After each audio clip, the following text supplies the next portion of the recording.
Greg, can you hear this? Test 1, 2, 3, 4. Do you hear this? Okay. Let me see what else I can do. You want me to give this to somebody? Oh.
Greg?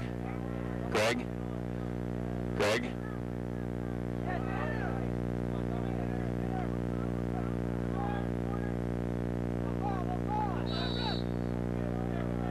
Greg?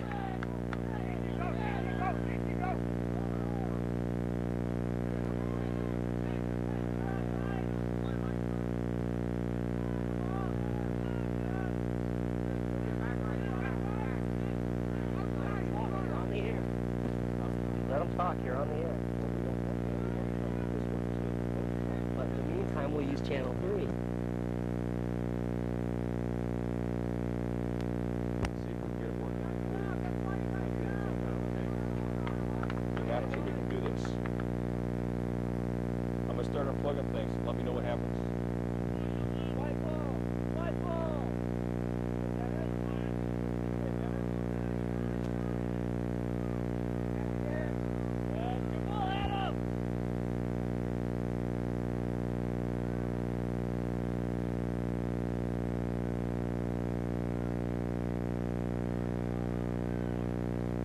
You can hear this, right?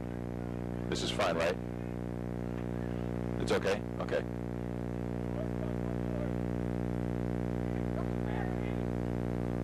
Try this out.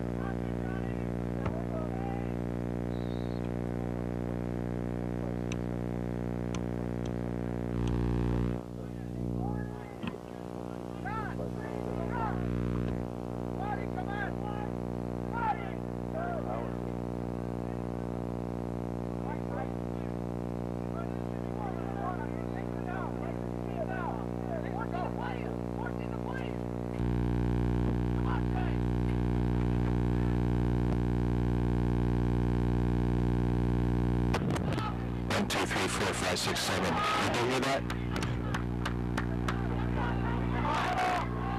1, 2, 3, 4. You can hear that? 1, 2, 3, 4. Okay, this bike line works then. Yeah.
No mistakes yet.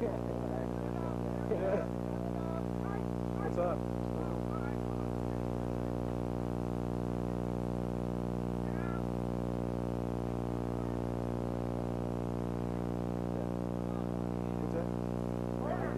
Three, four, five, six, seven, eight, nine, 10. 3, 4, 5, 6, 7, 8, 9, 10.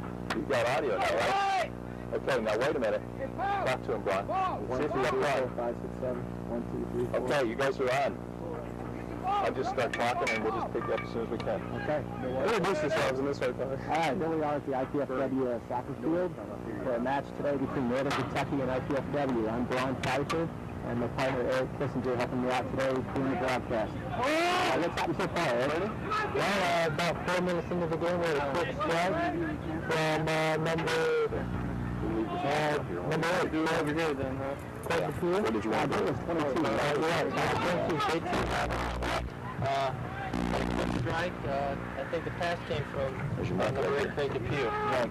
Ball came in from the right side. He brought it down and served a nice side volley. Actually, turned and hit a nice shot, but just inside the top. I don't think him and Dennis had a chance. I think that we both need to go. Yeah, I think you're right. I don't even think he saw it coming. We're picking up the game about, what we got, about 17 minutes in. Is that right? We have about 17 minutes. The goal was scored with about 3.5 going into the game. We had some technical difficulties, but now we're on. So let's pick up from here. We're going to get the IPFW started lineup, and that's there's been no substitutions as of yet. Starting with Dennis Turner, and we got Sam Bolton, Travis Cushing, John Grandy, Jason Turpin, Christopher Mouth, Tim Knitter, Mike Gall, Mike Harper, Adam Green, and Brian Sullivan were the starters. And Eric, who started for Northern Kentucky? Yeah, for Northern Kentucky, they're coming off a conference defending, not defending champion, but runners-up from last year. They got beat by Lewis 3-1 in last year's championship. 92-93, they're the GLVC title champions. And today they're starting in at goal Casey Siebert, midfield Michael McDonald, Jason Durstart, Marty Tucker, Craig DePew, Ryan Schaefer, Sean Neese, Stephen Bornhofer, defenders John Sander, Paul Horton-Beetle, and up front JT Roberts. Like I said, he's got 1 goal so far already. As we were giving you the lineups, there was a substitution made. Number 3 came in, and that's Tim Byland replacing Jason Durstart. So now we're up to speed here, and we can watch the action. IPFW's got the ball in the midfield, Sam Bolton. Bringing the ball upfield with the Travis Cushing. Travis, the first of Utah, has done a real fine job so far for IPFW. A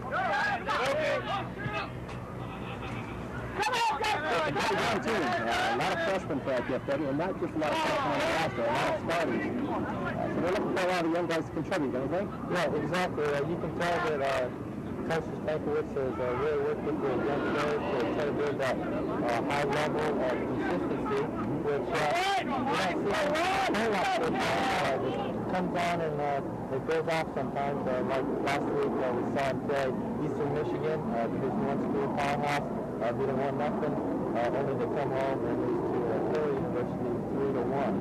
So they're working on that, building the consistency. Today they're doing okay. We'll see how they come back from quick goals. Right, it'll be interesting having a young team like that get early in the game to see how they react. You know, if they go flat, how they're going to come out emotionally. Exactly. Central reacted well. They picked it up. They had a couple of nice attacks towards goal. They had one which could have went either way. We heard Coach Costanza, which talking about the penalty kick. Right. But it was a little bit controversial. I think the referee made a good call, though. Exactly. The foul was inside the box, but I think he called an illegal charge, which would be an indirect kick. Right. If he would have called a push, it would have been a penalty kick, and probably a one-more score if you're looking at it now. Right now, you got Northern Kentucky with a free kick down the right touch. And they're sending a lot of people to the far post and they play into the near side. He's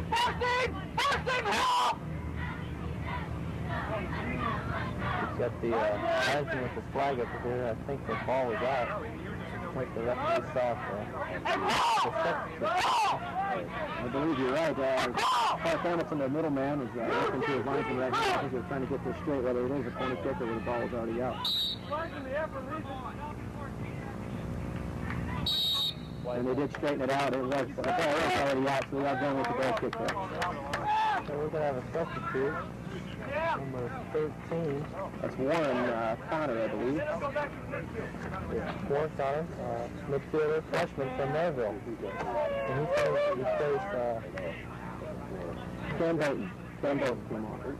Sometimes you can play both young men. He was Number 1 Cam Bolton came on. Had to make that choice. He could have played it out here too. No, you can't. He's 20 yards quarter outside. You get the guy that's coming. Oh, Northern Kentucky's got a strong team. They got some horses in there, don't they? Yeah, they really do. They've got some big guys, but they're not only big, but they're really skilled. They wait well to push the other players off the ball. Yeah, so far we've seen a lot of fouls called against IPFW, just trying to fight through the play, and Northern Kentucky's doing a nice job shielding and keeping possession of the ball. Exactly. I think they've got to, IPFW that is, to try to get some the defenders in front of players. They're too big to stay behind them, like we saw in the goal with Jason Roberts turning the hit. Right. There's a good shot by Northern Kentucky. Good save. Northern Kentucky, they're running through the ball, actually, and IPFW's kind of been swinging at it. He's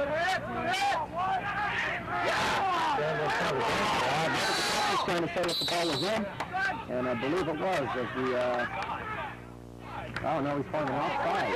Offside, left side. That's how we're doing with 3 defenders on the corner. Yeah, I don't know about that one. I think we made a couple breaks on that one. Dennis Fleming, the goalkeeper, had to make a couple tough saves there. The first one, I think if he could have held it, would have canceled the attack there, but it bounced out, and there's a little free-for-all in the box. Yeah, you got to remember this is his only second game in goal. Played most of the game against Taylor the other day, and getting the start today. He's done a nice job for him through practices, and he got some playing time the other day, as you mentioned. Matt Schmitz, the other starter, is going to be seeing some field time today, I believe. They've got all the cameras messed up. None of them are playing. There's a good piece of defensive work there. That's more of what they need to do. Exactly. Northern Kentucky does have some skill and some strength. If they just contain and push to the outside like Adam Green did there, I think they'll be okay. The big story today with Northern Kentucky is the story about Chad Scott, their leading scorer this year. He's already has 4 goals and currently needs 3 more to be the all-time leading scorer. Right. He's on with the red card. The serve into the middle, Dennis Fairman back, goes to the punch, misplays it. Ball comes off the post, and Dennis recovers it. Looking kind of shaky in there. That could have been bad news for the Mastodons. I think it's jitters a little bit for the first conference game. Yeah, I think so. I think they're really jacked up, and maybe some of that air was let out of them when that first goal went in awfully quick. Right. But they responded relatively well. At this point in the season, IPFW is 3-3. Northern Kentucky is 3-0-1. Exactly. With the one tie that they did have coming against, I believe, a Division I foe. Northeast Missouri. Correct, Northeast Missouri. They're a strong team. They always have. Always been a good rivalry with IPFW. Yeah, they seem to work the ball really well out of the back, as you can see right now. I would say at this point they are running the midfield, even though it's real early to say. They look to play the ball a lot up to the number 22. Roberts up top to hold it, and they do a nice job of that. He's a big man who can hold the ball. Well, we've seen that a couple times already. Got a sub for Northern Kentucky coming in. And number 23, Aaron Gregory, he'll be replacing number 6, Marty Tucker. Also a substitution coming in for IPFW, as I just mentioned, Matt Schmitz. Instead of being in the goal today, he's going to play some on the field. Looks like he's replacing Brian Sullivan. I think a lot of that has to do with Brian Sullivan's not been feeling too hot lately. Yeah, that's the word that's been going around. We had a couple kids sick during the Taylor game, which obviously contributed to the poor performance that we saw. Here's to a header. Just missing the goal by number 8, I believe. Very nice set piece on the corner. Number 8, I think it's the Pew. Yes, going to the near post, snapped off the header, just went wide. I think that'd be one of those center points on the corner kick, using that height. Yeah, they should move a lot in the air today. I think IPFW's going to rely on the ground game, working the ball. They need to start trying to win the midfield over a little bit more. Working the ball a little more slowly. They're going for the quick attack a lot on the long balls. It's not working out real well for them.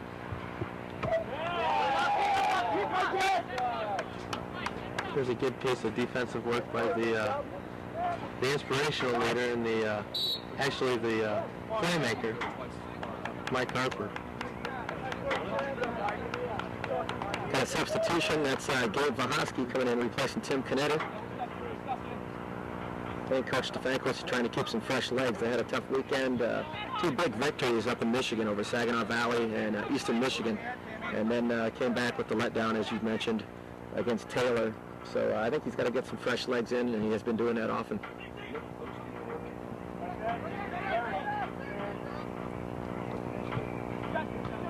Here we see some good ball movement by Northern Kentucky. I think he's going to look for, nope, looks for the shot here. Behind wide. I think we'll see a lot of that today with number 22 and number 8, Roberts and Depew for Northern Kentucky. Roberts holds the ball really well, and Depew looks to set him up. Comes in from the back there and lays the ball back, just mishit it a little bit. Yeah, you've got to notice their composure in the attacking third of the field. They're real relaxed when they have the ball. And you can tell that they've obviously played together for quite some time here. I believe they're both from the Cincinnati area.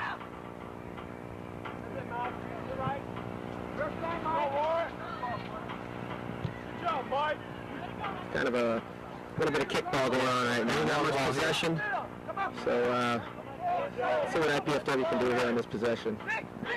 This is their man right here, Mike Harper. He's a playmaker. He held his man off well there, just pushed it out in front of him a little bit too far. They retain possession now. And I think that's an important key for IPFW. They need to try to maintain possession. It is a possession game.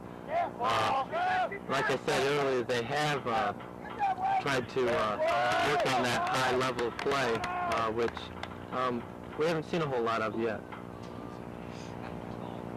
Yeah, it looks like NKU is doing a little force mark job on Mike Harper. I think they've played against Mike in the conference games before and know about his kind of talent.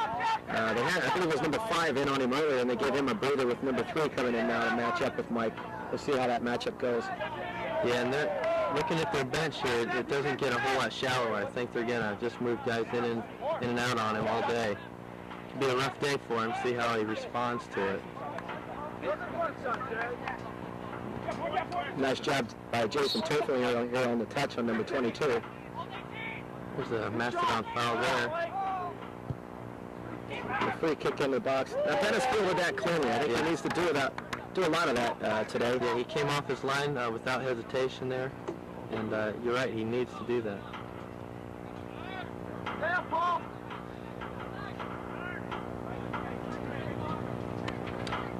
Well, today's officials we have in the middle, we got Clark Hamilton. On the lines, we've got John Sorg and Mark Plank. And they're doing a good job so far. I don't know if Coach Stefankos would agree with us because of that early call, but I think it was a proper call. Early on, it looked like Clark might have a hard time keeping control of this game, but things have settled down. I think IPFW has weathered the initial storm by Northern Kentucky. They did give up a goal, though, and but I think they're playing a lot better now. Here we see a defender gave it up in the defensive third and almost paid for it there. Yeah, just a little bit of, I don't know if you want to call it laziness back there, but not an intelligent ball out. Right. Here we got a couple subs coming in for NKU already. Both coaches being very liberal with their benches so far. We're going to see number 17 and number 18. Steve Fries, number 17, forward, and Brian Wheeler, number 18, a defender, coming in. They're replacing number 20 and number 11. And they both have some height on them. They're both 6'3", so that's just going to add to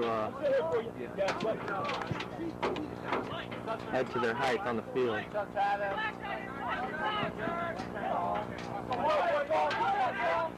Come on, Jay, give it hard, brother. That was a more intelligent clear. A little bit of thought to it. One touch. Didn't mess around with the ball much there. And you can really tell they're really going to JT up front. They really look for him up there. Yes. Yes, There's innovative move there. Shot towards the near post just wide. Dennis got a piece of it. It was going wide anyways, but you can't know that as being in the goal there. Got a piece of it. We're going to have a corner kick. The player that was marking him, Jason Turflinger, has been having a great year so far. Okay, we're going to see JT leave the field after scoring one goal. It's replaced by number 10, Travis Eilers. Now we'll see if NKU maybe sits back a bit with JT out. There's a corner kick coming in. Low ball, didn't quite make it on the field. We'll have a goal kick coming up. Just think about it, Demi, next time, okay? So, Eric, you played at Tri-State, right? Yes, I did. I graduated last year. Played 4 years for Coach Mike Farrell up north there. Got to see a lot of these teams that IPFW plays, so I'm familiar with a lot of the players still out here. Right. You won some awards up there, didn't you? I won a couple.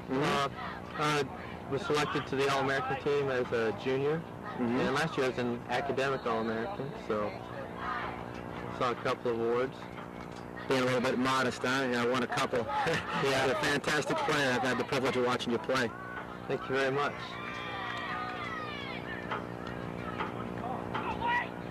Now tomorrow we're going to be right back here at the Mastodon Field, and they're taking on U of I, correct? Exactly. Another 12 o'clock kickoff. 2 conference games back-to-back. Big way to start the season, the conference season, that is. It's a big weekend. It could really make or break a team going for that tournament title. There's a lot going on this weekend here at IPFW, isn't there? Yes, there is. We've got alumni weekend all weekend. We've had alumni tennis matches, and I think you're going to play in a game after this one, aren't you? Yeah, there's the alumni match. See how we can kick around still. Get a bunch of us graduates out there and kick around. Now that must be quite a game if they're bringing in professionals from Detroit like you, right? Yeah. The chance to play some professional ball in Detroit? Yeah. Tell us a little bit about that. I've played, this would have been my 8th season playing indoor. I played 3 years here in Fort Wayne for the Fort Wayne Flames and the Indiana Kick. And in the past 5 seasons, I've been up in Detroit with the Detroit Rockers at the NPSL. And had a knee injury, so kind of at the point now of the end of my rehab and debating whether I'm going to go back and play professionally, that is, and see what the doctors have to say. But Well, good luck to you. thank you very much. It's a nice tackle there by Northern Kentucky. Very clean.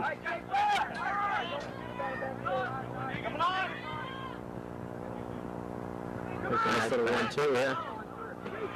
There's a chance for IPFW if Gabe Vahoski can get to it. Didn't quite play across the face of the goal. Nice effort. Yeah, he got to the ball, but he put it on his left foot. I know Gabe's a right-footed player. Kind of got on his weak foot, as you can tell. He didn't get much on that ball coming across. Goalkeeper had a little trouble with it, though. Yeah, he did. He hasn't really been tested so far in this match. Maybe a little tired back there. I know goalkeepers tend to get a little bored and tired when they don't see a whole lot of action. And quick strike like that can take them by surprise. There's a nice shot.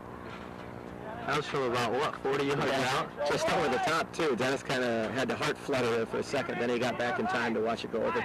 Actually, the Northern Kentucky goalkeeper, talking to the assistant coach, Tommy Amon, before the game, says he's a freshman who's just done a fantastic job. I have him on the roster as a sophomore, but we'll go with the assistant coach's knowledge there instead of the misprint.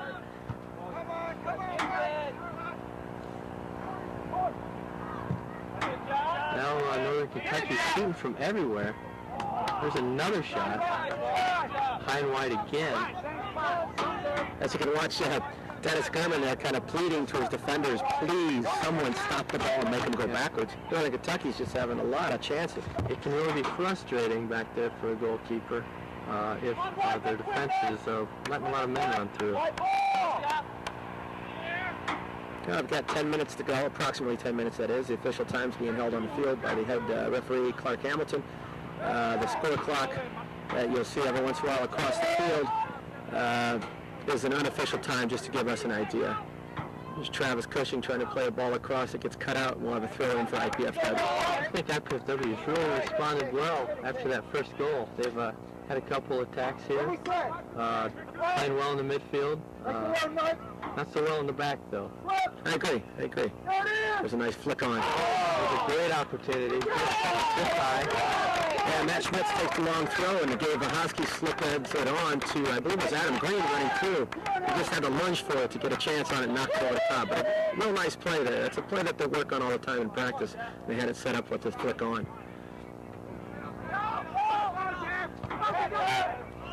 That was especially hard to run onto with a defender challenging for the ball. Hard to play the one-time shot. There's Jason Toeflinger again. As I mentioned earlier, he's been playing fantastic soccer as of late. Seems to be everywhere. He's really fit, came into the season in shape. He looks really good at practices. He's having a good season so far. Yeah, you can tell he and Mike Harper really seek the ball out there on the field. They actively seek the ball, which is important. You have a player that does that on every team, and these two are the two that do it for the Mastodons. I think if they can get Adam Green more involved today, Adam plays in spurts. If they can get more involved today and hook up with Travis Cushing, Toeflinger, and Harper, they'll be effective. There's a corner kick for Northern Kentucky. Guy tries kind of a wild bicycle or a side bike. Desperate effort there to shot at goal. I think that's just kind of indicative, though, of what's happened there. They don't feel inhibited at all about shooting the ball. No, they don't. That's one thing Coach Stefankiewicz has been trying to get IPFW to do. He said in their games, actually, if you look at the scores from all their games, they're all either 1-0 games, win or lose, except the one game against Rosary, which they won 4-3. Yeah, exactly. And they're not a team that really sits back and wait and sees what happens. Yeah. They do attack. It's just I don't think they're getting as many shots as Coach Stefankiewicz would really like. Right. And I think the opportunities are there. It's just they're not releasing the ball. Exactly. Clark Hamilton now, they're cautioning Mike Harper. I think he might have messed that one up. I actually saw a little push after the play by the Northern Kentucky player on Mike. Okay, he's corrected it, I think. I think we're going to go the other way with it for IPFW. Right. I think he had a throw in already, but then he was trying to keep it under control. I see. Nice move there. Okay, no one in the box right there. There's a typical example right there. They're slow getting their shot off. Yeah, they are. IPFW. They're looking for the one time. A lot of times they'll hit it one last time, and a lot of times that's just too many. There's a little shirt grabbing up, exactly, going on out there. As a typical foul there, as you know from playing in the back there. Exactly. Sometimes you get away with the first one, and the second one's called. Yeah, that's exactly right, and you can tell that these guys know that too. Exactly. Uh-oh, that's a misplayed ball. It could cost them. Just high again. Boy, if Northern Kentucky found their aim, it could get ugly. They're shooting from all over the place. They really cross the ball early too. They cross midfield. They're not afraid to play the early cross in, which is a lot of times will take a team by surprise. Dennis Garman with the goal kick.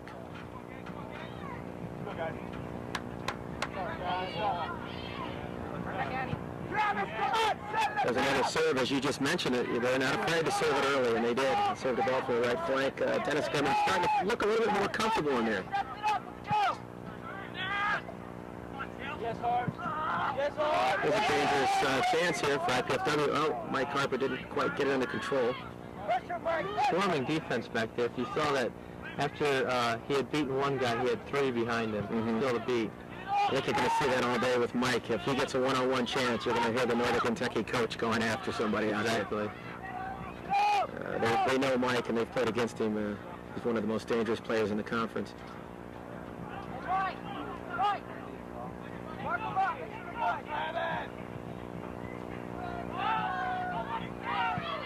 Northern Kentucky opened up this year with another school from Fort Wayne, just across town, St. Francis, and fared pretty well. 3-0 victory to open their season out.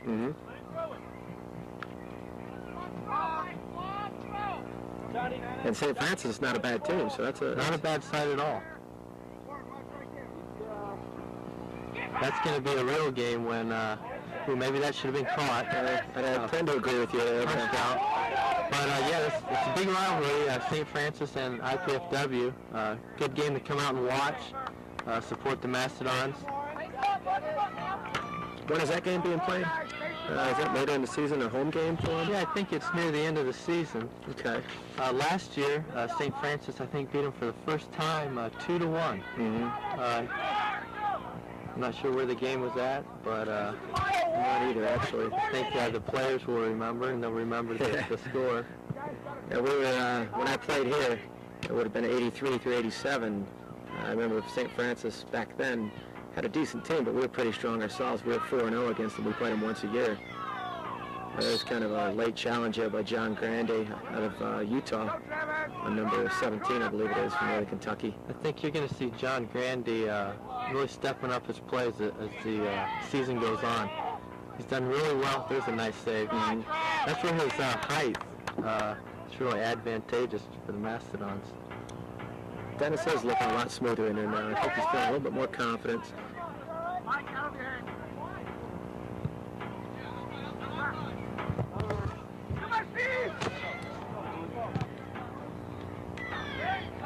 Could have been a potentially dangerous ball. I think Gabe Von Husky has to try to bring that down. It looked like maybe he's trying to flick a shot from long there. Exactly. Not real sure what he was doing on that one, but needs to bring those under control to create something. Got a couple more subs coming in. A couple for IPFW. Yeah, we've got number 5. That's Chris Shoemaker. We got number 12, Josh Scrow, that are looking to get into the lineup here.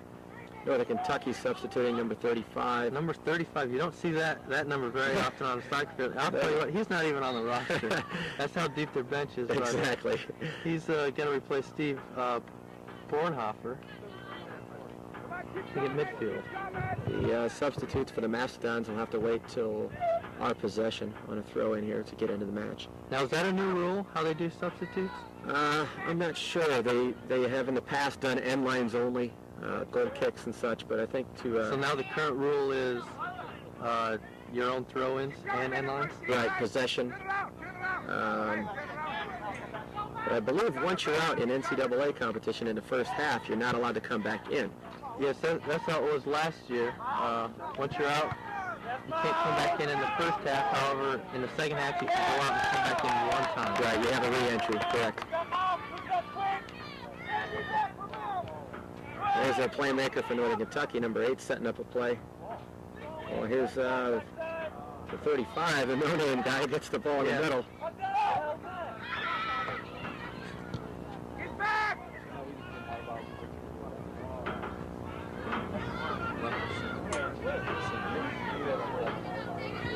Well, we've seen some attacking style of ball by both teams.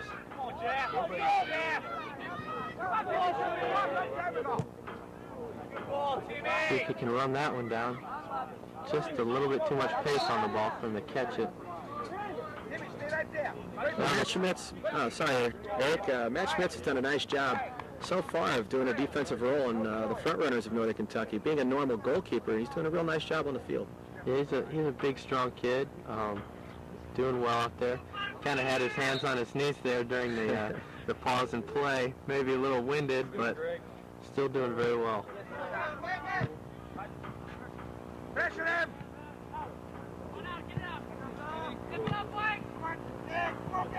There you see how Northern Kentucky holds their man off the ball very well. Good turn. Pass just a little off the mark. And see, they play it back again. They're not afraid to go back into negative space. Some teams don't like to do that.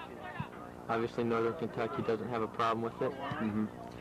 Well, as the score clock shows a minute, but like I said earlier, the official time is held by Clark Hamilton. He's checking his watch right now. No injuries this half, so I think any time now. That ball stayed in. Maybe enough time for one more attack by Northern Kentucky. Oh, and that's well done. Good clear by IPFW. We've got an injury on the field right at the end of the half, though. I think IPFW is lucky to be only down 1 right now, and it's a good score for them. Going against a tough opponent, coming out in the second half. They held their own for the last 40 minutes of the half there, so I think they'll fare very well. Yeah, exactly. I think this game is very similar to the Oakland match where they lost 1-0. They played better actually in the second half, so maybe we'll get to see a couple of attacks. Maybe they'll be able to put one in the second half.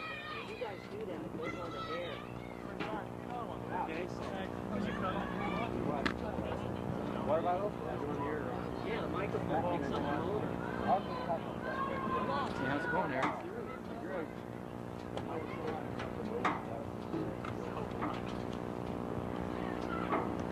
Are we on?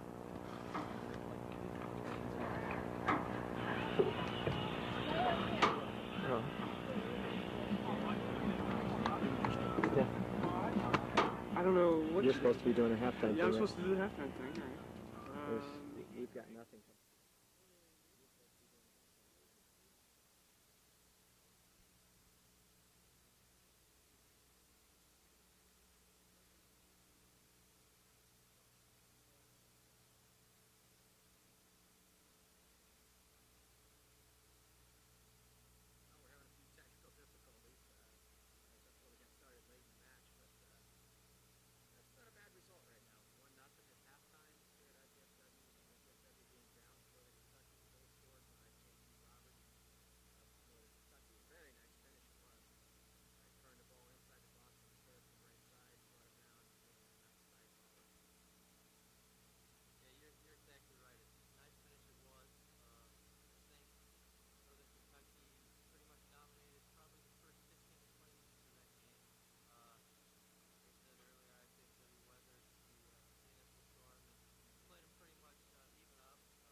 Northern Kentucky, but stay in there. Dr. Wartell, soccer in general is really, it seems to be taking Fort Wayne by storm, but also IPFW by storm. Well, soccer is certainly an exciting sport, and it's so much better for the kids' participation than a lot of other sports. I see it with my own children. I have a 9 and a 14-year-old, both of whom play soccer, and they're just constantly involved and constantly moving. It has a wonderful team feeling to the sport. Well, and that team feeling seems to lead us into actually a lot of the questions, or we'll attempt to answer a lot of the questions that seem to be coming up about IPFW's role in helping develop youth soccer here in Fort Wayne. And maybe you could touch on, folks know it as the McKay Farm, and everybody, a lot of people have heard through Blake Sebring at the News Sentinel, some of the plans that we have, but why don't you fill us in on where we're at on the soccer development side of the McKay Farm? Well, with respect to soccer, what we're trying to do is look at the floodplain area of the McKay Farm, and we believe it'll hold about 16 soccer fields, and to develop that into a major soccer facility. The interesting aspect of it is we have an incredible number of kids that play soccer in Fort Wayne, and then even more that play in the surrounding areas, and there is no major soccer facility around. So it just seems natural to develop it and to try to bring together into a cooperative group all of the various leagues that play in the town. So one of the goals would then be for IPFW to become a sort of clearinghouse then for soccer here in Fort Wayne and the outlying areas. Not so much a clearinghouse, but a focal point, and a place where people know that soccer is important, that they can find out whatever they need to about soccer in the community. And since soccer is becoming so popular, that's going to be very important in the future. Now, you mentioned, on a personal note, you mentioned your children are very involved in soccer. Heck, we were even talking Taekwondo there a little while ago. But kids get involved in lots more than I did when I was a kid. But soccer, as a parent here in this community, what does it mean to you, the opportunity maybe that IPFW would be able to offer? But in soccer in general, maybe where, like I said, as a parent, what do you see as the advantages of soccer as opposed to maybe some of the more violent sports that we see? Well, I wasn't even thinking about the more violent sports when I think about the advantages of soccer. I'm a baseball fan. Who isn't a baseball fan? But one of the basic issues with baseball is that when you're participating, you spend a lot of time sitting on the bench. You spend a lot of time just waiting for things to happen. Soccer is never like that. And the other issue with soccer is that team effort that you get, the idea of working as a team, playing as a team, is very important to development of children. Now, Chancellor, IPFW athletics as a whole has been something you've been very involved with since you have arrived here at IPFW. This is your third year now? This is my third year. Third year, it's your second year as the Chancellor. What do you see as the future of IPFW athletics? Well, athletics is one way that IPFW becomes known in the community and beyond. And one of the disappointing statistics about Indiana is the small number of high school graduates that go on to college. If IPFW can be known better in this community, then more kids will think about college as an option, and what we in the end want is to think about K through 16 education, that kids think about college as a natural extension of their high school experience and of their school experience, rather than just quitting after high school. And as athletics develops, as our theater and cultural areas like music develop, as our general academic areas develop, the students in the community will become more and more interested in IPFW, and that's why we're developing the areas. All right, Chancellor, I want to thank you for joining us here today. And before we cut back here in just 1 second, prognostications on this game. You've been here checking it out the whole time. Saw a pretty nice goal there at the beginning of the first half, and then that's been pretty dead even soccer since then. Well, we've held our own. We've dodged a couple of bullets. I think we'll come out and do well the second half. But Northern Kentucky has a first-rate team, and we got a lot of work to do. Well, like you heard a little while ago, Northern Kentucky, of course, 2 out of the last 3 GLVC championships, and looking pretty strong again this year. I want you to come back and join us for the second half with Eric and Braun here in just a few moments. And I'd also like to remind you that at 3 o'clock here at IPFW, the IPFW women's volleyball team will be taking on Lewis University, arch rivals. 8-0 are the Volleydons starting off the 1995 season, and 9-0 will be a new record to start the season. So I want to invite you to come out to that. We've got a lot of activities going on out here at the IPFW soccer field. We've got women's tennis going on. please come out, help support IPFW athletics. We'll be back with more of the second half in just a few moments.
Yeah, I think you'll see 22 involved in a lot of the plays. There's a ball served long. Dennis Skerman trying to get a piece of it, but it's going to go over the touch anyways for a throw-in for IPFW.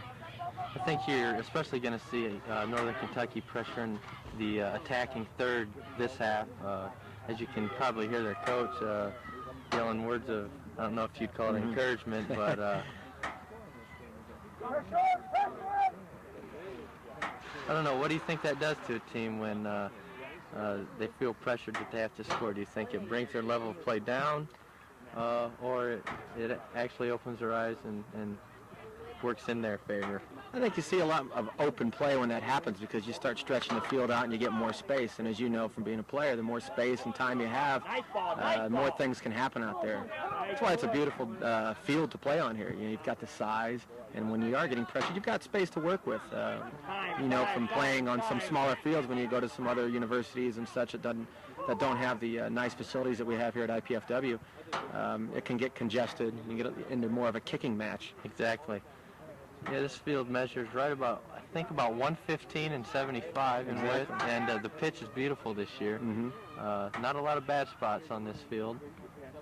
And we see JT with it again. He had some space to turn there. Teammates didn't tell him that. It was a good defensive play, but Northern Kentucky wins the ball again. That's John Grandy on the defense. I think he got away with one again. John is a little bit awkward in his tackles. I think he's young. He needs to be a little bit lower and stronger on his tackles. He throws his body weight a little bit high and gets himself into some real awkward positions. Yeah, you're right. Right now we've got the head referee coming over and having a word with the Northern Kentucky coach, who is not at all happy with that call right there. I think he wanted to foul on John Grandy, and I think he had a point. Yeah, he did have a point, but as you know as well as I do, you know, Clark is a very good ref. He may miss one or two, but not very many. Right. There's another ball from Northern Kentucky, served up early, as you mentioned in the first half. They'd like to serve the ball early, and it seems to go toward Mr. Roberts up there every time. Yes, it does. Got a throw in, I believe, for Northern Kentucky in the attacking third right now.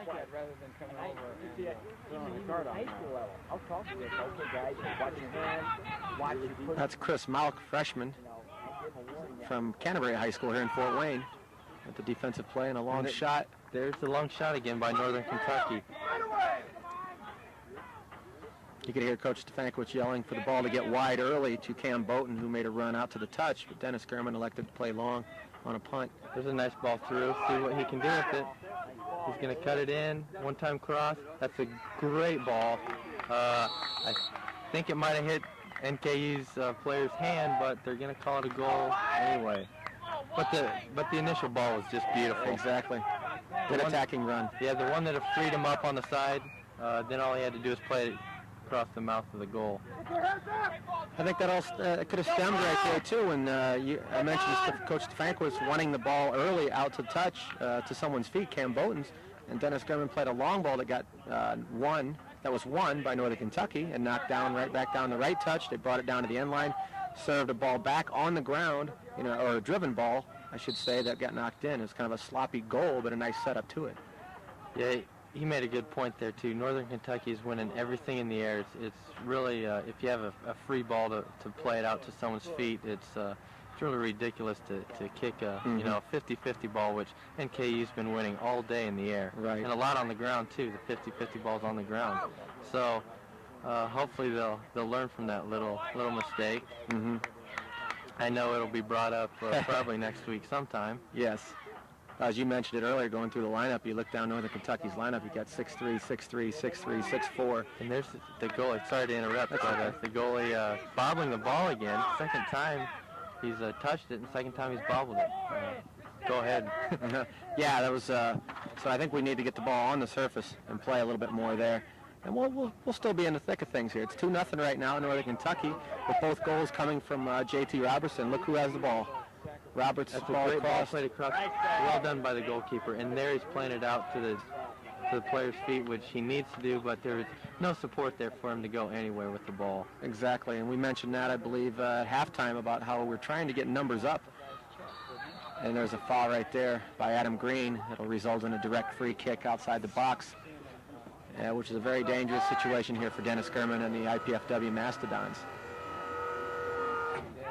If you were a betting man, who would you say this ball's going to?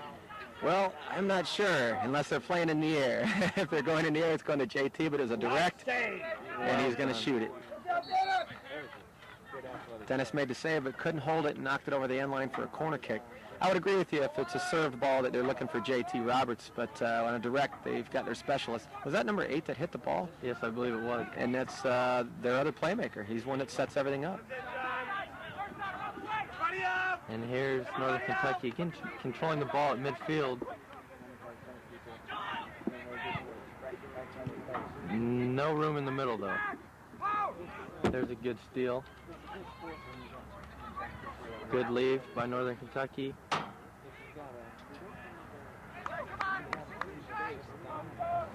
IPFW's just got to maintain their composure, keep playing. There's a lot of time left, 38 minutes to go in the match. Just relax, play the game. They know they can play. They've had some chances. You get one goal, you're right back in it. 2-0 is a very dangerous lead, as you know from playing. Yes, it is. Teams start to relax when they have 2-0 leads, and it's not a lead that you can relax. One goal, and a team's right back in it. Right. It looks like they're still playing hard, but it looks like IPFW is a little impatient right now. Playing a lot of long balls, not looking to work the ball, build the play slowly, which I know they can do. They've done it many times in this game already.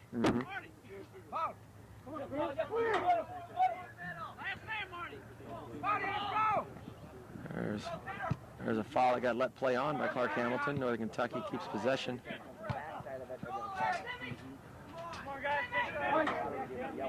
There's their two players, you can see right there. The main players of Roberts, 22, and I believe it's, Depew, number 8. And we've got an offside call, I believe. Yes, we do. Offside's being called by the far linesman. The IPFW Athletic Department would like to thank several companies for helping make the Fall Sports All Sports Weekend possible. Special thanks go out to Waterfield Mortgage Company, A. Hattersley & Sons, Ermshire Construction, Scott's Foods, The Little Gym, Junior Achievement, and WKJG TV 33. Thank you for your support.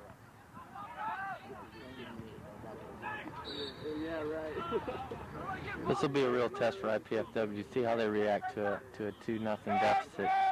They're a young team. A lot of young teams roll over and die at a 2-0 deficit.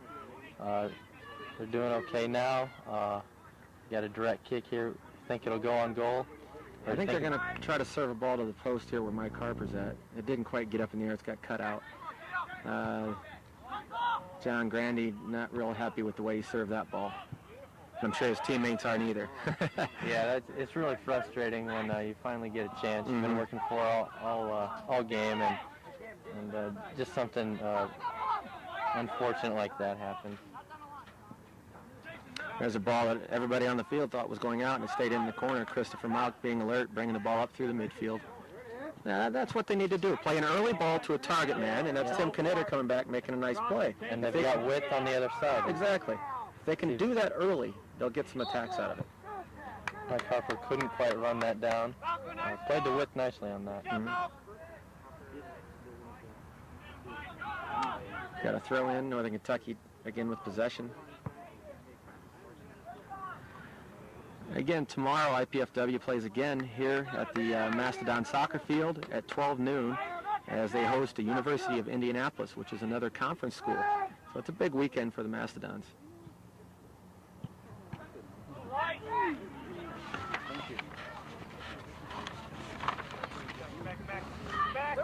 There we see J2 with the ball again. Good play at IPFW to knock the ball over the... Jason Turflinger on the defense there. 30 yards out from the goal. I think IPFW needs to put a little bit more pressure on Northern Kentucky out in the midfield there. I'm especially impressed with Northern Kentucky, how they play the ball out of the back. There's a good early ball, as you just mentioned, to their man up front, Mr. Roberts. Well, we're about a little over 10 minutes into the second half.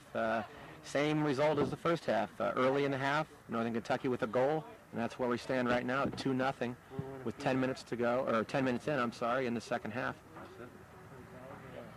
IPFW looks to have made a few adjustments. They put Tim Knitter up front to be a target man, it looks like. And if they can get the ball to him early, it may create some chances, as we saw a little bit earlier. Got some substitutions coming in soon here for IPFW as Josh Skro waits to come in along with Mike Gall. Here we see an opportunity for IPFW. Turns the ball nicely. That's got to be a shot. Well done. Just didn't get enough on it. A fantastic turn and a nice move by Cam Bowden out there out of Fort Wayne. And that just shows you some of the young talent IPFW has. There's a flash of a great play. Just couldn't finish on it. And there's a shot. That's by Warren Connor. He can unleash them. He's the one that they're looking for to unleash those shots from far out. He's got a very nice shot. But here we go again on attack with Northern Kentucky. They just don't seem to be phased by attacks by IPFW. Keeps their composure. Very nice. Exactly, and there's their playmaker. Yeah, and there's the whip again with Northern Kentucky. Can't quite run it down. Good defensive play on the far side. I think go ahead, Eric. I was going to say we have Cam wide open in the foreground here. No one marking him. Just couldn't get the ball over to him in time. This is IPFW needs to do similar to what Northern Kentucky's doing as using number 8 as a playmaker. I think if they can get Adam Green involved more, he doesn't seem to be involved enough. We're trying to find Mike Harper early and Tim Knitter early. If Adam can do a similar role to what I think it's Mr. Depew does, Craig Depew for Northern Kentucky, we'll gain a lot of attacks out of it. Yeah, you're exactly right. Depew really complements J.T. Roberts very well out of the midfield. That's the same thing IPFW needs to do with Mike Harper. He needs someone to complement him, step up, feed him the balls up front, work with him in the midfield. They say Mike's the playmaker, but you can't really make a lot of plays from up front. You got to have a runner in the midfield. Now we have a foul on J.T. Roberts. That just shows how aggressive he is. That's a foul, 40 yards out, but that's the way he plays. Plays strong all the time. Nice player to have on your squad. You'd take him, wouldn't you? Oh, yeah. Any day. Got a free kick here coming for IPFW, Jason Turfling. They're probably looking to serve the ball to the far post. And there's the ball long, looking for John Grandy, who gets a piece of it, and it's a little scramble in the box. The ball knocked back, and the keeper maintains possession for Northern Kentucky. You got to remember, Northern Kentucky is still playing without their leading scorer, Chad Scott. Chad's already got 3 goals this year, 1 assist in 4 games, so they're playing without him, and they're still really dominating at this point in the match. Got a throw in here for Northern Kentucky. Yeah, that would make them a lot stronger team than they are today, and they have a very nice unit out there right now. There's a good play. We're going to have a corner kick by NKU now. And here comes some substitutions. As I mentioned earlier, Mike Gall and Josh Skro coming in for IPFW. They'll be replacing Warren Connor and John Grandy. And we've got Aaron Gregory in for NKU, and he replaces number 5, Jason Durstock. Setting up for the corner kick here for Northern Kentucky. Low driven ball to the near post. That's a dangerous ball. Little free throw in there. Dennis gets a nice job of getting to that, Dennis. Well done. Got a punch on it. Cleared the danger. It was a nice ball in. Those are dangerous, as you know, at the back. You played sweeper. You're exactly right. Everyone's expecting the high cross. Plays one low. It goes all the way across the face of the goal, which is a cardinal sin, actually. Exactly. And it should have been a goal. Couldn't quite put it away. Those need to get cut out by a defender before it gets to the near post.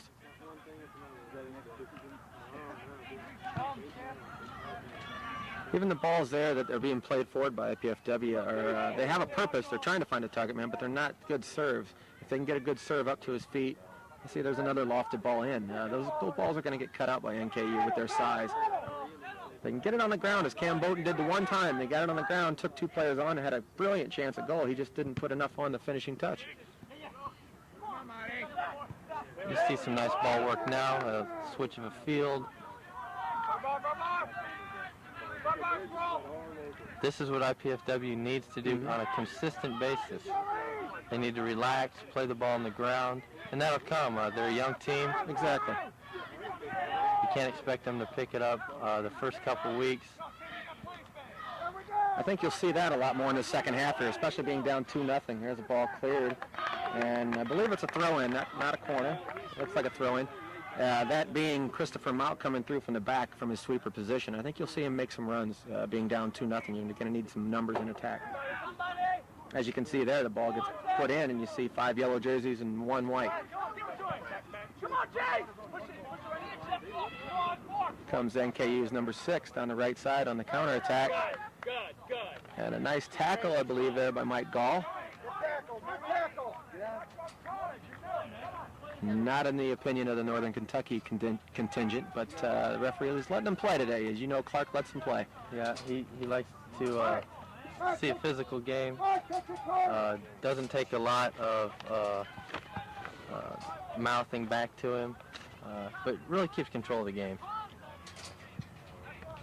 There's a long ball to JT. They've got guys hanging off of JT right now, trying to stop him. Here we go, Harper down the far side. He's got a couple men going towards the box. Really needs to play that across a little sooner. Got a corner out of it, though. They got a good break on that one. Mike Harper took it down the right side.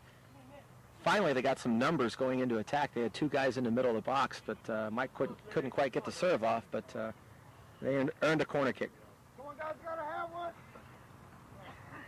Looks like Travis Cushing going over to take the corner for IPFW.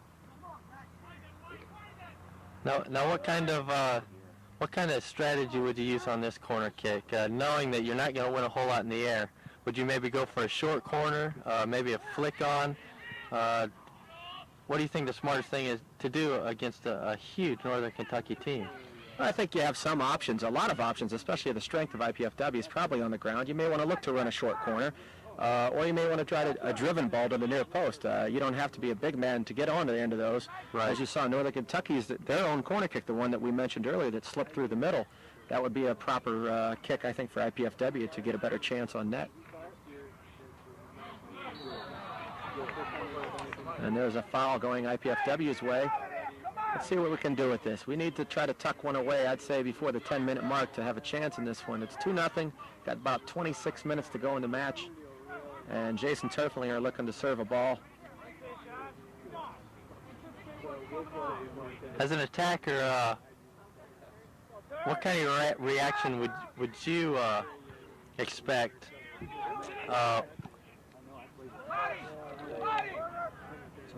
What kind of reaction would you have going up against a player like number 20? He's about 6'4". I would say he's about 180, 190. Is that intimidating? I mean, obviously not to IPFW. They've been going to the air, but they've been losing every time.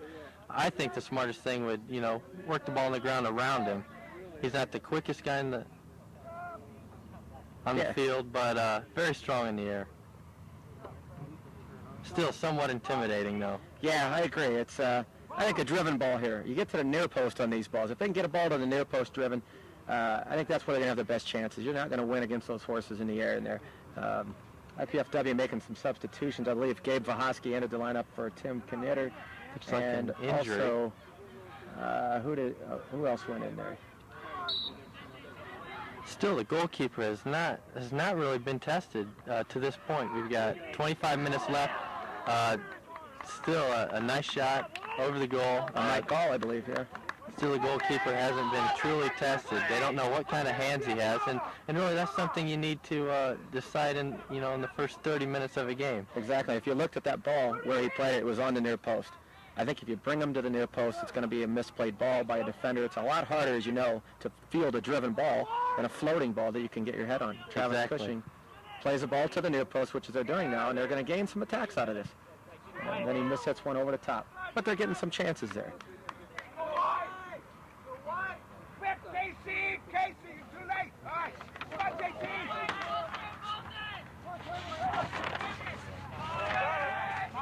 And there's JT Roberts. A nice defensive play by Jason Turflinger to knock out the counterattack there. Northern Kentucky really maintains possession. Sorry. You really got to like a player like JT. He's a front runner, plays a lot in the midfield, but he's not afraid to come back and play defense when his team's, on the defense. You see a lot of attackers, front runners. They don't even know how to play defense.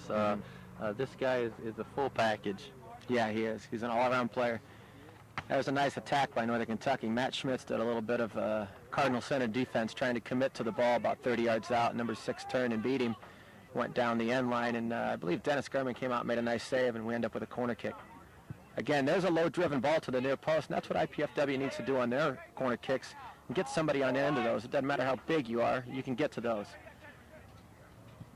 I'm really surprised that NKU hasn't taken advantage of IPFW in the air, in the box, on these corners. I think that would be their best bet, although IPFW does have a tall keeper.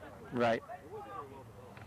I tend to agree with you. I think their strength would be in the air, and they're playing the balls that we need to be playing, low and to the near post. We've got about 23 minutes to go in the match here. IPFW trails 2-0 to Northern Kentucky, both goals being scored by the front runner, number 22, JT Roberts. And Northern Kentucky's really pretty much had the better of the play, but IPFW has had some scoring chances. It's just that they haven't tucked them away. And we see IPFW bringing the ball out of the back with Dennis Gurman throwing it out to Adam Green, who waits way too long to serve a ball. And right there's JT Roberts, that is, for Northern Kentucky. That's a beautiful one-time serve. He didn't try to mess around with the ball, got to it, beat his opponent to it, and crossed it one time, just a little bit behind the attacker. Got a substitution for IPFW. That's Teddy Butts replacing Cam Boughton. Cam getting the starting nod today. Hasn't been starting a lot, but he's been playing really well as of late and deserved the starting chance, I believe. Yeah, he probably earned another one too today with his appearance here. Boy, if he could have tucked that one in, you know. What does that do for a young player like him, confidence-wise? Makes 2 fantastic moves down the left side, beats 2 defenders cleanly, was in on goal, and he just didn't get enough on it. He was only probably 6 to 8 yards out, and goalkeeper made a nice save, but if he could have just got anything on that ball, it would have been a 2-1 match and be right back in the thick of things.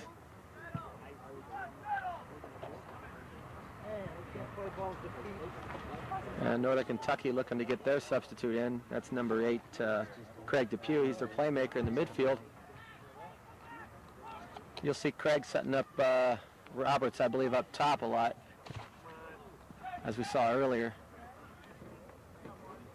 Well, Brian, I guess the soccer team isn't the only team playing today from IPFW. We've been following the girls at all, girls volleyball team? Yeah, I have. They're having a good year. I believe they're 7-0 at this point. Stay tuned tonight for College Access Channel 6, and you'll see the IPFW women's Mastodons in action. They're going to battle nationally ranked Northwood University. And I don't think we're going to be on them for that game, are we? No. Okay. I like to watch volleyball, but I don't know that much about it. It's going to be Paul Fowlerball and Mark Franke live from the Gate Sports Center tonight at 8 o'clock. So stay tuned for that. See some good volleyball action tonight. What a gorgeous day to play, huh? Oh, yeah. It's beautiful out here. Not too hot. You got a little breeze coming across. These are the best days to play. I'll get my chance in the alumni game, huh? Yeah, I guess. Yeah, these are the times that at least I miss the most from my college experience. These Saturdays coming out, getting some good action. Here we got Mike Harper. There we go. Got a goal. Finally got a goal from Mike Harper. The main man for IPFW got a ball from Gabe Vahoski across the middle. And IPFW is right back in the thick of things here. 2-1, Northern Kentucky. Scored with about 20 minutes to go in the match. That'll liven things up here, Eric. Oh, yeah. That's exactly what you said. The 2-0 lead's the worst lead. They relaxed a little bit on him. He's exactly been working hard, getting some balls in the midfield, got one up front, and stuck it away for a goal. You said they needed to put one away in the next 10 minutes, about, 6 minutes ago? Sure. They got one. Got plenty of time, 20 minutes. Exactly. To get the equalizer. So, real shift in momentum here. 2-1 match. Let's see how Northern Kentucky reacts here. I think they kind of thought this game was salted away. You know, they seemed a little lethargic, relaxed a bit with the 2-0 lead. They have the ball in the attack right now. Let's see how they react after that goal was scored. Again, the goal was scored by Mike Harper. I think that's Mike's 5th goal in the season. Mike got a hat trick down in Indianapolis against Rosary. Oh, there's a fantastic save by Dennis Kerman. JT with the ball in the box. It's similar to the goal he scored early in the match. There's a fracas going on over there. Uh-oh, this is trouble. We don't want this. That's JT Roberts, I believe, and Jason Turflinger, and now the whole team. This is ugly. Yep. Come on, people. Let's break this up and play soccer.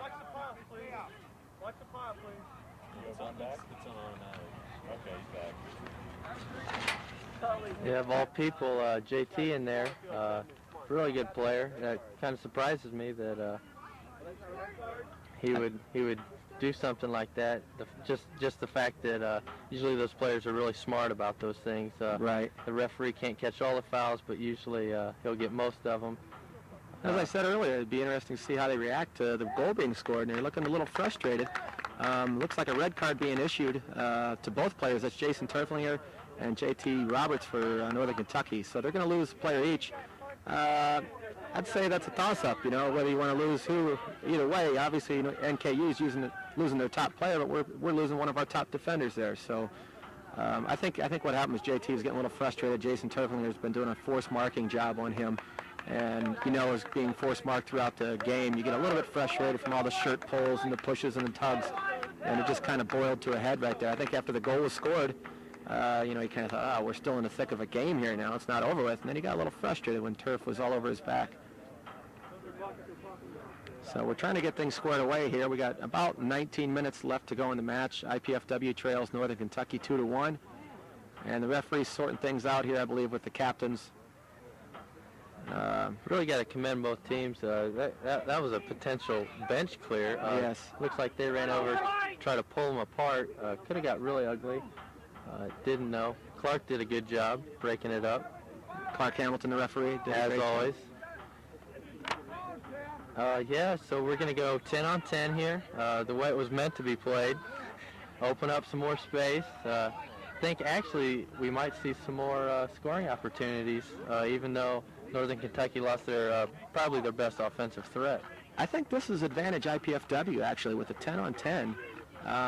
With their number one player, Mike Harper, his strongest asset is his speed, and he's going to have more space now. You're exactly right. And he needs the space to get into to score the goal, and that's how he scored the goal when he, I believe he nutmegged the keeper on that shot. Went through his legs. So we'll see how Mike reacts to having a little more space out there, and let's see how the defense of IPFW also reacts to losing one of their top markers. Yeah, I'm going to agree with you on that. I do think it's advantage IPFW. We'll see if they can tuck one away here and tie the game up. Got 19 minutes to go, trailing by 1 goal. Temper's boiling at the moment. Yep, it's a lot of friction out here. We've got NKU coaches, kind of Hayes and Clark there. Yeah, giving him a little bit extra, huh? Yeah. And we're waiting to get play restarted here after the referee settles things down. Did a nice job settling things down. Let's get back to playing soccer, fellas. And looks like the NKU coach is pulling out a couple guys who a little heated right now. Yeah, it might have had a little bit too much to do with the pile up there. Yep. And number 6 comes out. And for IPFW, Josh Scrow comes out and John Grandy goes back into the lineup. It looks like free kick for IPFW. They're waiting to restart here. I believe the substitutions are set. Really not sure why we aren't going right now. 1, 2. You know, as we look across the field, we see, you know, more and more fans coming out every week. It's just a great atmosphere. Of course, I'm saying that right after there was a fight, but hey, a little bit of everything. Hey, you never know what you're going to get out here. But for the most part, you know, a great atmosphere. Bring the family out. Support IPFW. It's a good time. They have festivities at halftime. Usually they pull people out of the crowd and have games. Today they have things set up all over campus for people to participate in. I think at the Oakland game they had over 350 people, and they've got a good crowd out here today. You see the cheerleaders and even the mascot out here. You can tell that this program is on the upswing. Very much so. I think a lot of it, I give a lot of the credit to some main people involved with the program to get things back on their feet here. Back to when I played, we were a strong program. And then the program went down a bit. And that being Coach Stefankowitz coming back and getting things back in order. He's a fantastic coach, a good recruiter, and does a nice job with the kids. And then also Chancellor Wartell has done a fantastic job of supporting us in the soccer program. There's a shot to the near post that Dennis Skerman makes a nice save. And also the athletic director, Butch Percham, coming from Tri-State, from your university. You know Butch very well, don't you? Yeah, he is get things done. Big supporter of all the athletic teams, not just one or two. He likes to have good teams in his athletic department, and he does everything he can to make sure that his teams can be the best they can. Really a nice guy, too. I just met him for the first time. I've heard a lot about him.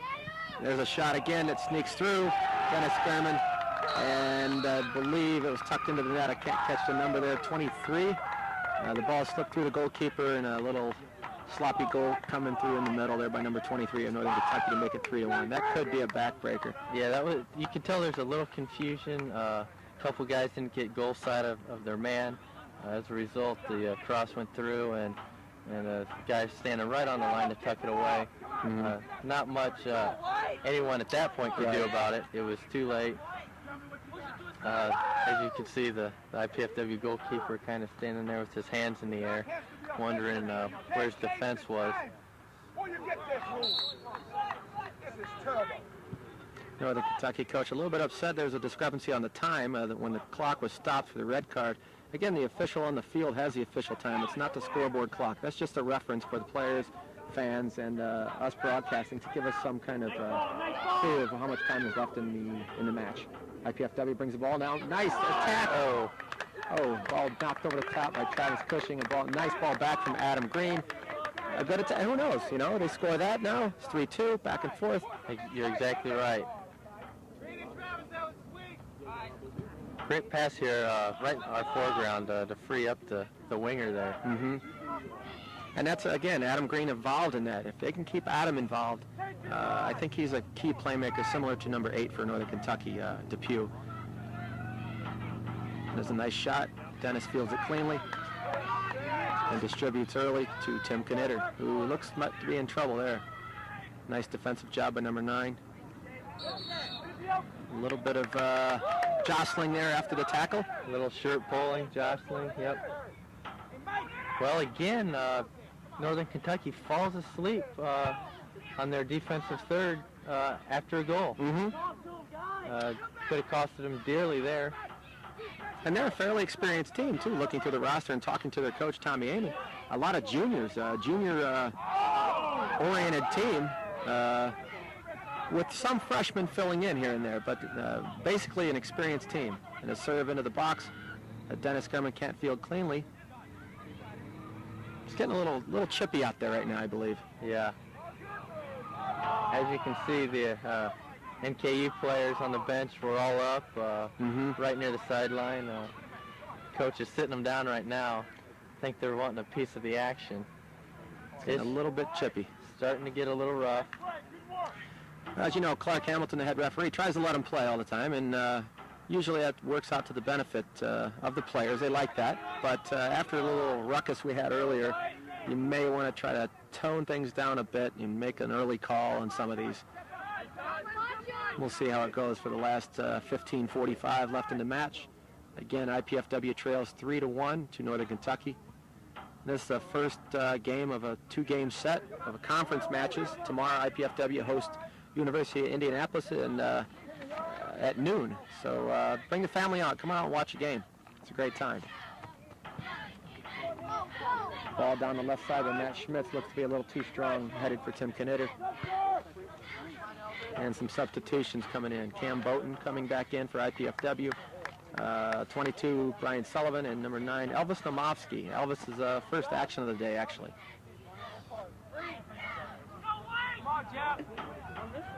Well, Harper netted his 5th goal of the season, 11 points on the season. Doing real well this year in 7 games. Obviously going to be up for many awards this year. Mike, down at the tournament in Indianapolis early in the year at IUPUI, Mike Harper, Chris Mauk, and Travis Cushing were voted to the all-conference, the all-tournament team down there. So congratulations to those 3 players. We've got a throw in for Northern Kentucky. About little over 14 minutes to go in the match. And a dangerous chance here. It looks like it'll be a long throw in. There's the long throw to the near post. Brought down at the top of the box, and the shot over the top. Well, we need to tuck one away here within the next 5-6 minutes and get us right back into it. Yeah, IPFW really hasn't used the space to their advantage since the red cards. I see a lot of open space, especially right in front of us here by the sideline. If they can get it up the cam here quickly and work it up that way, I think it would be advantageous for them, but I just don't see them taking advantage of the open space too much. That's what Elvis Namoski, he'll come in, he'll try to come back and collect balls to settle things down for IPFW to gain some more attacks. See, we've got Cam standing over here, and the play's on the other side of the field. Now, Northern Kentucky is going to obviously adjust. It just took too long to switch the fields there. Had to go all the way back to the goalkeeper. And Northern Kentucky will be content right now with a 3-1 lead to sit back and just knock balls long. We'll see how they play it, but that'd be a smart way to play it.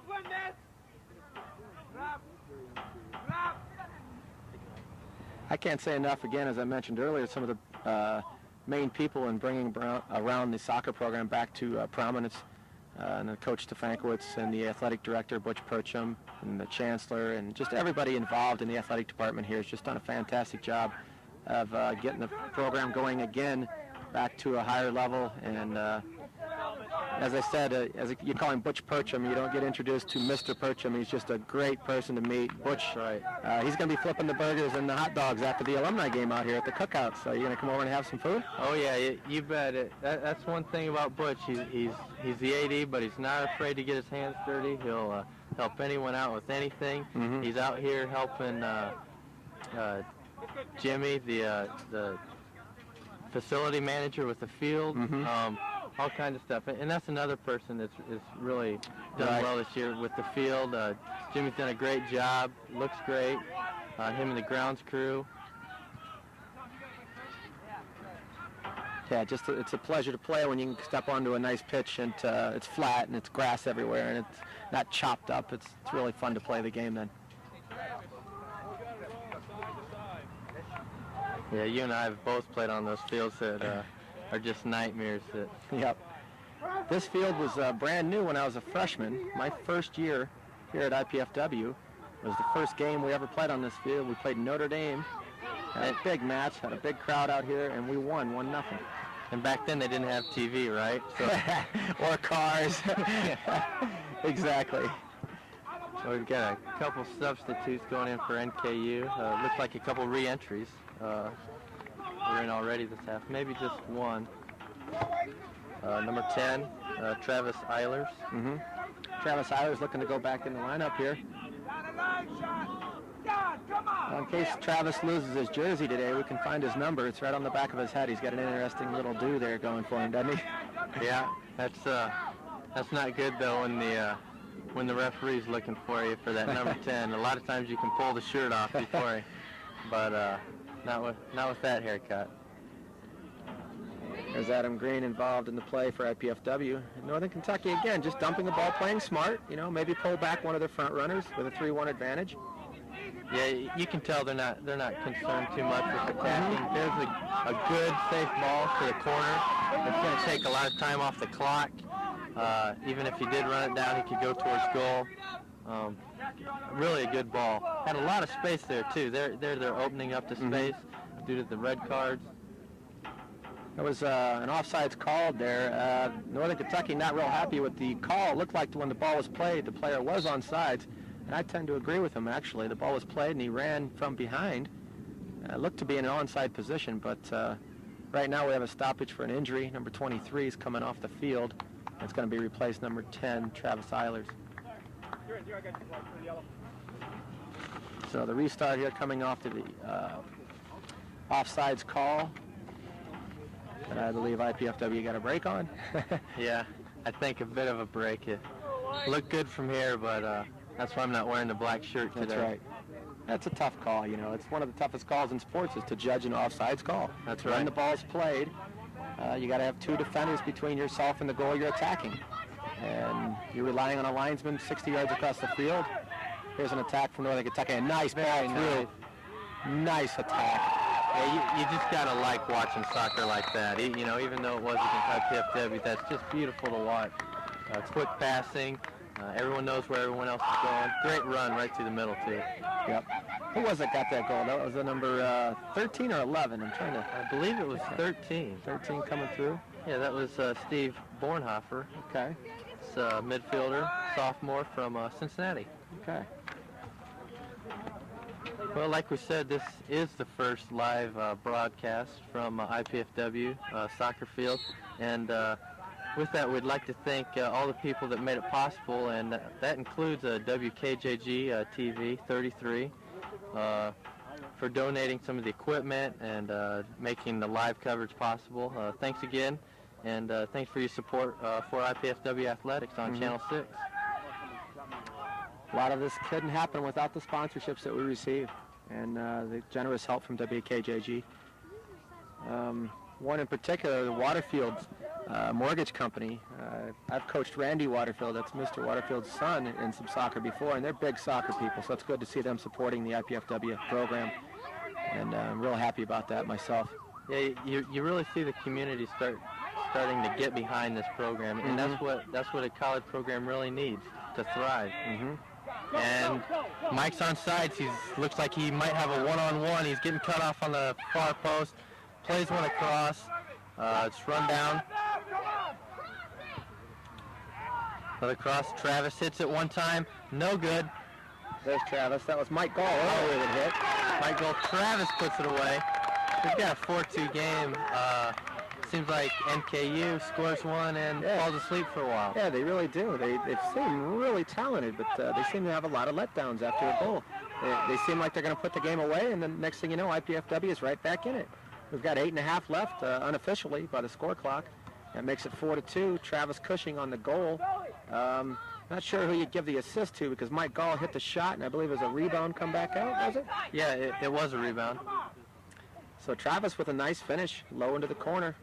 And as we said earlier, the goalkeeper hasn't been tested that much, and when he has, seems to be in the back of the net. That's right. So let's see if they can get back in it here with 8.5 to go. 4-2, Northern Kentucky. Keeper's been called on twice to make the big save. Twice it's been in the back of the net. Exactly. And you just got to love this IPFW team. Like we said, they're inexperienced, a little young, got a ways to go, but they're scrapping. They're scrapping their way back into it. Had a lot of nice attacks so far. That was a good attack right there. Used the width. Mike played a nice ball across. Clear to the other side. Yeah. It's nice to see him coming back from, there's a header into the goal off the throw. And as we talked about the strength of Northern Kentucky in the air, and there's a header, a long throw to the near post, and they snap a header off that slips in the far post. Just trickles in with IPFW trying to chase it down. That's Shoemaker trying to get it out. But if you look out on the field right now for IPFW, talking about the program here, I'm counting 9 freshmen on the field right now, with Mike Harper and Adam Green being the only upperclassmen. So it's a up-and-coming program. So you're playing one of the most experienced teams in the conference runner-up, a very strong team, and we're holding our own. You know, it's a 5-2 game right now with 7:50 or so left to go in the game, but they got to keep their heads up. Yeah, you're right. A lot of those, like that would look like a young mistake. A little miscommunication between a defender and the goalkeeper. Those things can be fixed, you know, no problem. Seems like they're playing well together. How would you like to be part of this program in 3 years? Oh, yeah, definitely. Definitely. It's got a lot of young kids. You look down the roster, and not just young kids, talented players that are going to really help this program out in the conference and in the region, hoping eventually to get an NCAA bid in the Division II playoffs. Here we've got number 35, more like a running back number, not on the roster again, but he replaces number 8, Craig Depew. Craig's done a fantastic job today. He seems to set everything up for Northern Kentucky.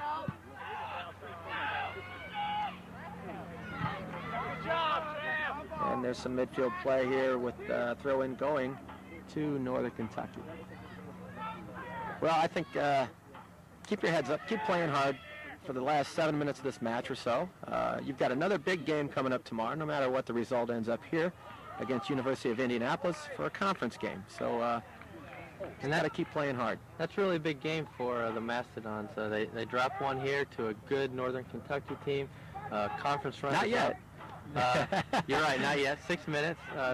Still a glimpse of hope. Right. But tomorrow, if they can bounce back and get themselves a conference win. I may retract my statement there after you said the victory. I may have to say maybe I jinxed them. I don't know. Agreement. But there's, again, Northern Kentucky playing the ball in the air nicely. Slipped a header into the back of the net.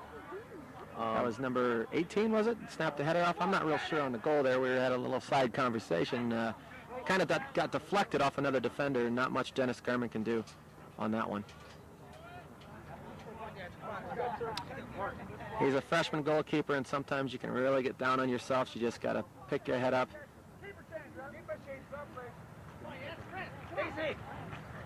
And we're getting some substitutions for Northern Kentucky, bringing in the second keeper, I believe. And you know, we're still not going to know what kind of hands this keeper has. We never really got to tell. But hey, you got to compliment him. He did all right. He did enough to keep the lead. Yeah, we'll hopefully get another chance at these guys, maybe in the conference tournament at the end of the year. Yeah, exactly. And I think in 2 months' time we could see a whole lot different game, different outcome. I agree.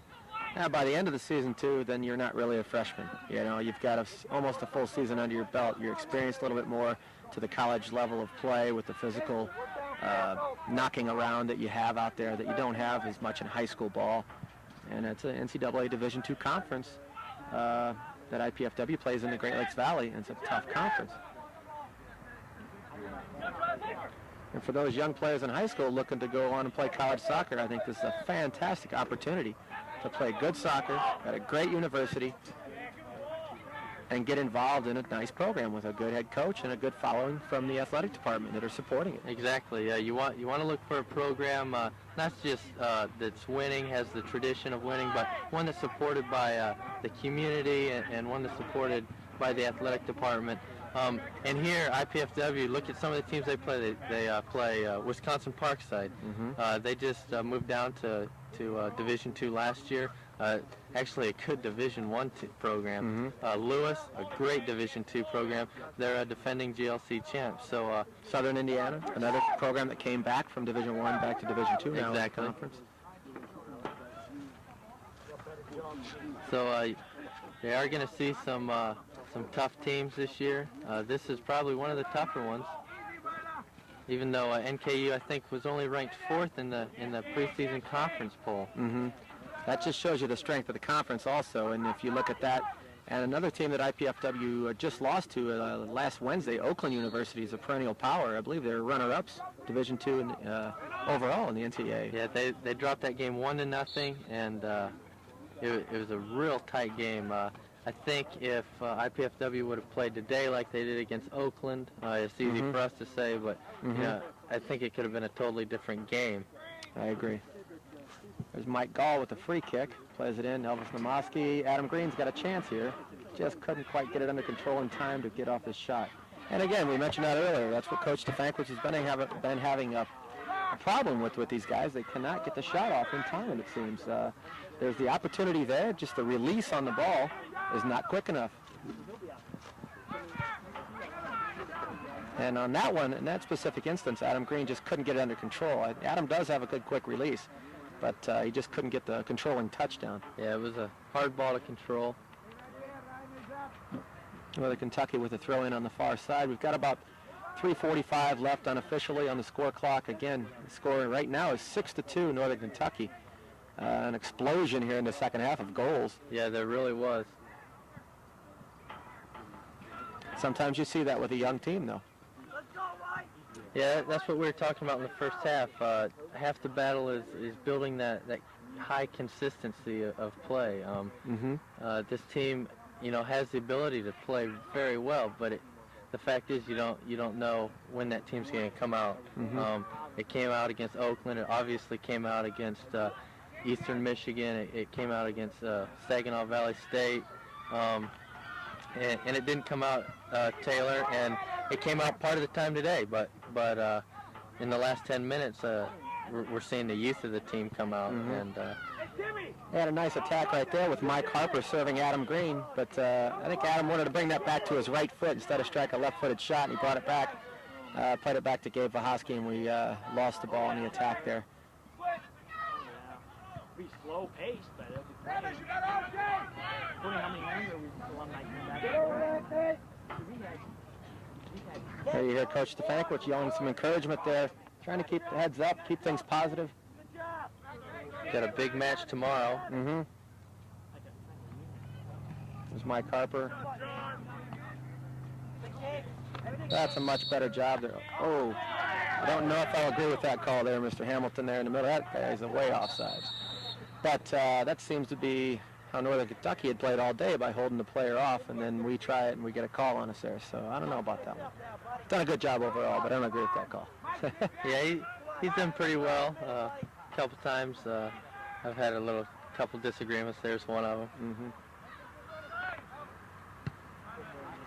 It's a long ball out of the back. There's just a lot of open space out there. I think a lot of tired players playing 90 minutes. Yeah, NKU's content with just sitting back, not really attacking too much, playing the clock down. Got some young guys in there that I think want to get a goal, though. Slide one in. A little bit of hot tempers there still on the far touch. I believe that was Chris Shoemaker in on the tackle with a Northern Kentucky player. So what do you say to a team when you have a big match tomorrow, lose a tough one 6-2? I don't think the score is really indicative of no, of the play. Well, I think you just got to keep your heads up. Forget about this one. It's the toughest thing. It's the easiest thing in the world to say, but the toughest thing to do. Put it out of your mind. You don't have much time to go into practice and talk over scouting reports for the game tomorrow. You've just got to go with what you have and see how you fare against University of Indianapolis. Hopefully we can get a victory tomorrow out of it. Well, I think we will. I'm going to call it right here for us, Eric. Predict the victory, a little Joe Namath style. But just got to keep playing, play this one out, keep the heads up.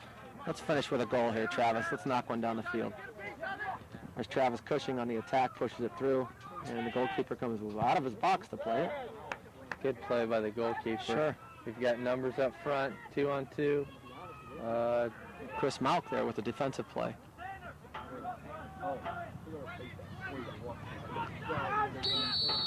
And there's the final whistle from Clark Hamilton, the head referee, and the final score is Northern Kentucky 6, IPFW 2. So that puts IPFW at 3-4 on the season. Northern Kentucky moves to 4-0-1. And with the first conference victory, IPFW has a chance tomorrow to get their victory against the University of Indianapolis right here at the IPFW soccer field at 12 noon. Come out and support the team. Very, very good soccer today on both sides. Plan to see a good game tomorrow. How about you? Yes, definitely. We'll be able to relax a little tomorrow, sit back, have some popcorn, and watch the game. We don't have to do a broadcast tomorrow. You're right. But it's been enjoyable doing this one with you, Eric. Yep, nice to work with you, too. So as we look at the players here shaking hands and walking off the field, I think IPFW just keep their heads up. They'll be fine. It's been a pleasure working with you, Eric. And hopefully we can do this again. Yeah, we'll see you at the next live broadcast. Okay, well, we're signing off here for Braun Pfeiffer and Eric Kissinger. We'll take care of this broadcast, and we'll see you later.